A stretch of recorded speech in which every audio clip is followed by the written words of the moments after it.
बरेली में उस साल ठंड कुछ ज्यादा ही पड़ रही थी। सुबह सुबह कोहरा इतना घना होता कि सामने से आता इंसान भी साफ न दिखे। नौशाद अपनी ईमानदारी और मेहनत के लिए पूरे इलाके में जाना जाता था। लोग दूर दूर से उसकी दुकान पर मटन लेने आते थे। नौशाद के घर में उसकी पत्नी रजिया और एक छोटा सा बच्चा था। रजिया एक सीधी सादी और समझदार औरत थी। ग्राहक दुकान के पास आकर ठिठुरते हुए बोला, नौशाद भाई, जरा 1 किलो मटन दे देना, और हाँ, साफ सुथरा होना चाहिए। अरे भाई, चिंता कैसी, मेरा मटन हमेशा साफ और ताजा होता है। मैं कभी भी अपने ग्राहक को मायूस नहीं करता। यही तो वजह है कि पूरे गांव में तुम्हारी ही दुकान चलती है। तुम्हारे मटन का स्वाद ही अलग होता है। बस दुआएं हैं आप लोगों की। देखो भाई, इस मटन की बिरयानी बनाओगे ना तो उंगलियां चाटते रह जाओगे। अरे आज घर में दावत है ना, इसलिए ही तो लेने आया हूँ। मेहमान खास हैं। लो भाई, पूरा 1 किलो, ऊपर से 2-4 टुकड़े एक्स्ट्रा। दावत है तो कुछ मेरी तरफ से भी। ग्राहक पैसे देकर मटन उठाता है और जाते जाते कहता है। शाम होते होते नौशाद की दुकान का सारा मटन बिक चुका था। अल्लाह का शुक्र है, आज का काम ठीक रहा। इसके बाद वो सीधा असलम के बाड़े की तरफ चल पड़ा। असलम बकरियों को चारा डाल रहा था।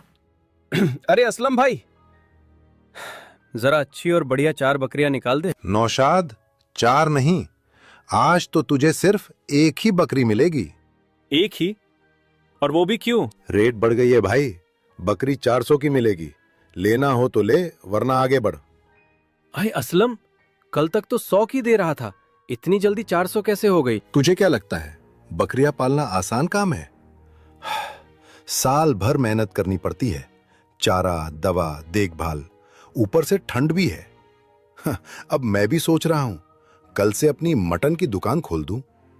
लेकिन असलम, तो इतना महंगा मटन बेचेगा तो कौन खरीदेगा? जिसको जरूरत होगी वो लेगा, जिसको नहीं होगी वो नहीं लेगा। धंधा ऐसे ही चलता है भाई।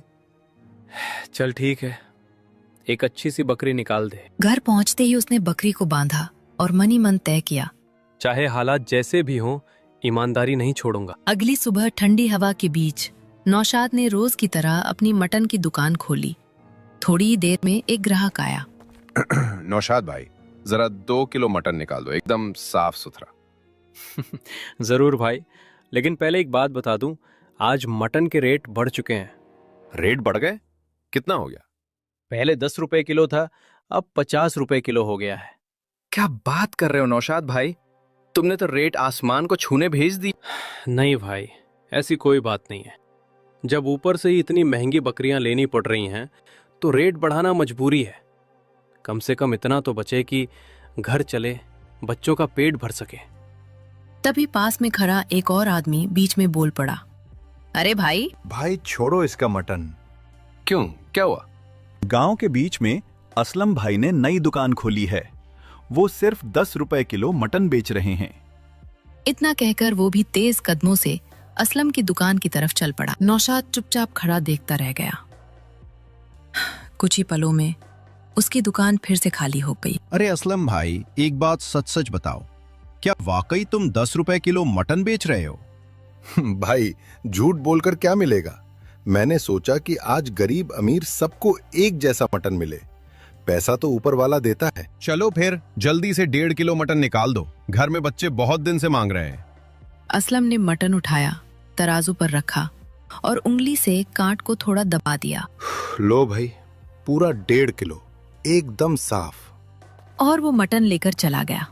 तभी भीड़ चीरती हुई एक बूढ़ी अम्मा आई। बेटा, क्या तू ही वो असलम है जो सस्ता मटन बेच रहा है?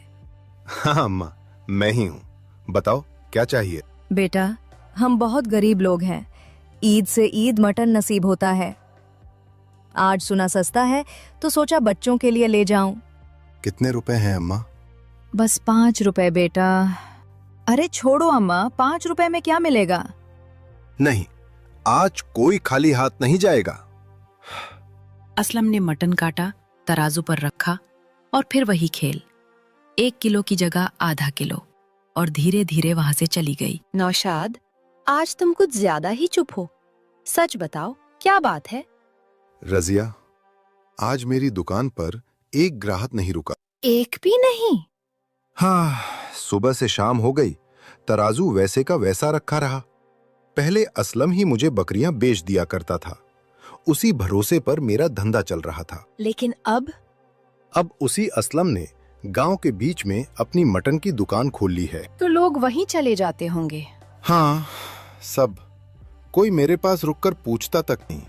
वो 10 रुपए किलो का नाम लेकर भीड़ इकट्ठा कर रहा है और मैं ईमानदारी से बेचकर भी खाली बैठा हूँ। नौशाद, तुमने कभी गलत तरीके से कमाया है? नहीं रजिया, और मैं कभी कमाऊंगा भी नहीं। मेहनत करने वाला कभी खाली हाथ नहीं रहता। ऊपर वाला सब देख रहा है। जो धोखा देकर कमा रहा है उसका हिसाब भी वही करेगा।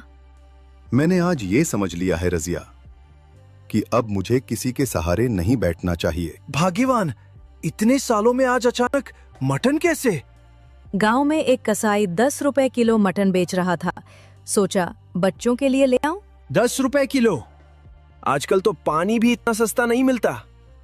मुझे भी अजीब लगा, लेकिन उसने कहा गरीबों का भला कर रहा है। बच्चों ने झट से रोटी तोड़ी और मटन खाने लगे। कुछ ही देर में थालियां खाली होने लगी। थोड़ा सा और मटन दे दो ना। अरे ये कैसे? मटन तो खत्म हो गया। खत्म हो गया? इतनी जल्दी? ये मुमकिन नहीं है।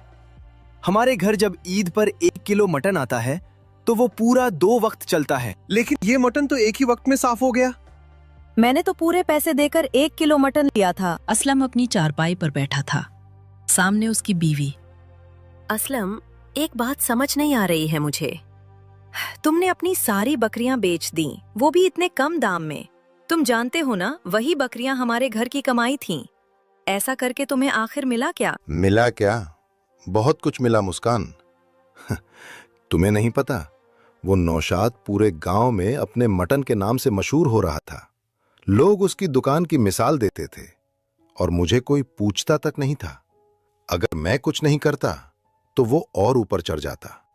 लेकिन असलम, उसे नीचे दिखाने के चक्कर में तुमने खुद का नुकसान कर लिया।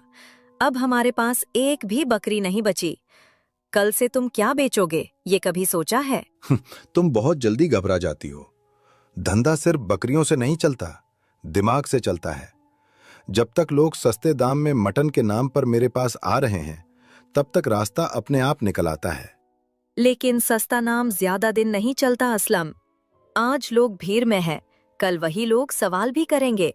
अगर कोई गड़बड़ सामने आ गई तो बदनामी होगी, पुलिस तक बात जा सकती है। सवाल तब उठते हैं जब लोग पेट से संतुष्ट न हों। जब पेट भर जाता है तो जमीर सो जाता है।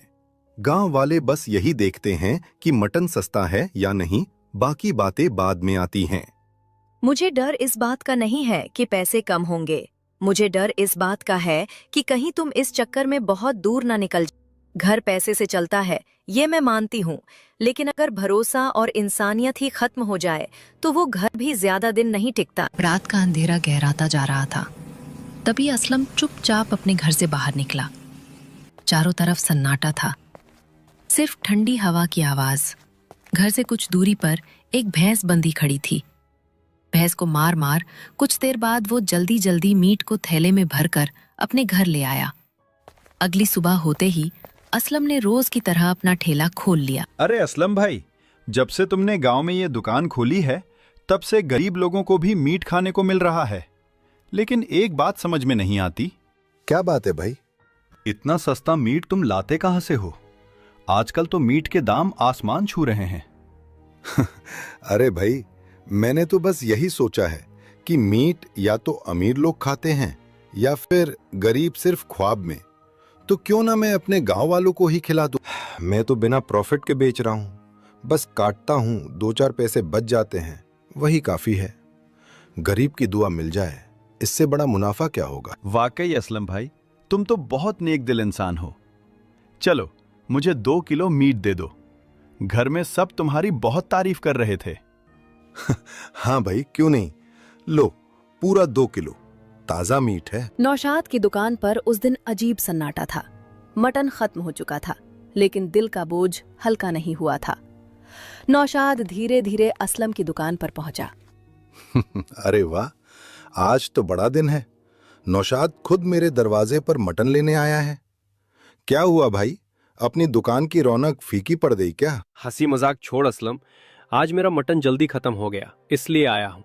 जब से तूने दुकान खोली है मेरी बिक्री वैसे भी आधी रह गई है। मैं बस इतना मटन ले जाऊंगा कि मेरे पुराने ग्राहक खाली हाथ ना लौटें। पुराने ग्राहक? आजकल जमाना बदल गया है नौशाद। अब भरोसे से ज्यादा दाम देखा जाता है। जो सस्ता देगा वही राजा कहलाएगा। राजा वही होता है असलम जो लोगों की सेहत से खिलवाड़ ना करे। सस्ता बेचकर अगर नुकसान गांव का हो तो ऐसी बादशाहत मुझे मंजूर नहीं। एक सेठ जिसकी शक्ल से ही रुतबा टपक रहा था। तुम ही असलम हो? मैं दूसरे गांव से आया हूं। तुम्हारे सस्ते मटन की चर्चा दूर दूर तक है। जी साहब, वही हूं। बताइए कितनी सेवा करूं? मुझे पूरे 80 किलो मटन चाहिए। शादी का बड़ा इंतजाम है, क्या तुम्हारे पास इतना मटन मिल जाएगा? ये सुनते ही नौशाद का दिल जोर से धड़क उठा। उसने मन ही मन कहा, 80 किलो? इतनी बकरियां तो पूरे कस्बे में भी एक साथ नहीं मिलती। ये आदमी आखिर बेच क्या रहा है? साहब, आप जितना कहेंगे उतना मिलेगा। मेरे यहाँ कमी नहीं होती। ठीक है, पैसे अभी दे रहा हूं। सेठ चला गया। असलम, एक बात साफ साफ बता, 80 किलो मटन तू लाएगा कहां से? इतना मटन तो सही तरीके से मुमकिन ही नहीं है। ये मेरी दुकान है नौशाद, मेरा हिसाब है। तू अपना काम देख। ज्यादा सवाल पूछना सेहत के लिए ठीक नहीं। याद रखना असलम, सस्ता झूठ ज्यादा दिन नहीं चलता।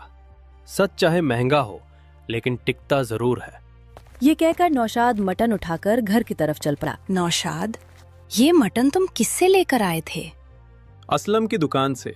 आज मेरा मटन जल्दी खत्म हो गया था तो वहीं से लेना पड़ा। लेकिन तुम ये सब क्यों पूछ रही हो? नौशाद, मैं सालों से बकरी का मटन साफ करती आ रही हूँ। इसकी पहचान मुझसे बेहतर शायद ही किसी को हो। ये मटन बकरी का नहीं है। ये तुम कैसी बातें कर रही हो रजिया? असलम बकरी का ही मटन बेचता है, पूरा गांव वही ले रहा है। नगर ये बकरी का मटन होता तो इतना नाजुक होता, हल्का होता। ये मटन बहुत मोटा है, इसके रेशे सख्त हैं। ये किसी भैंस का मटन है। अच्छा, अब मेरी बात समझ में आ रही है। तभी मैं सोच रहा था कि असलम इतने सस्ते में मटन कैसे बेच रहा है। और सोचो, वो आज 80 किलो मटन का ऑर्डर कैसे ले पाया? इतनी बकरियां तो पूरे गांव में छोड़ो, शहर में भी एक साथ मिलना मुश्किल है। तो मतलब साफ है, असलम लोगों को बेवकूफ बना रहा है। बकरी के नाम पर भैंस का मटन बेच रहा है और पूरे गांव की सेहत से खेल रहा है। गांव की गलियां सुनसान थीं।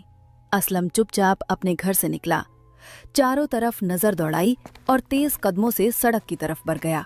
सड़क किनारे एक भैंस बंधी हुई खड़ी थी। असलम इधर उधर देखता है और उसे खोलकर अपने साथ ले जाता है। दूर अधेरे में खड़ा नौशाद ये सब अपनी आंखों से देख रहा था। तो आखिर सच यही है। यही वजह है कि इसका मटन इतना सस्ता है। यही वजह है कि इसके पास रोज इतना मटन आ जाता है।